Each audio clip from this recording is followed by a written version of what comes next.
কেমন আছেন আপনারা? আলহামদুলিল্লাহ, আমিও ভালো আছি। খুনিরা খারাপ থাকে, আলেমদেরকে অপমানকারীরা খারাপ থাকে, আমরা ভালোই থাকি। কার কথা?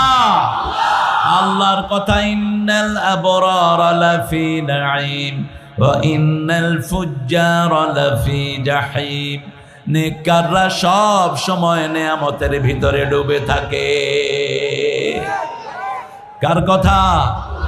চোর ছেচর খুনিরা সব সময় জাহান্নামে থাকে। নেককার হতে চাইবো তো? রাসূল সাল্লাল্লাহু আলাইহি ওয়াসাল্লাম 3টা আয়াত পাওয়ার পরে সারা রাত কেঁদেছেন, সারা দিন কেঁদেছেন। বলেন তো কোন 3টা আয়াত? সূরা আল ইমরানের 91, 92, 93 এই 3টা আয়াত পেয়ে সারা রাত কেঁদেছেন রাহমাতাল লিল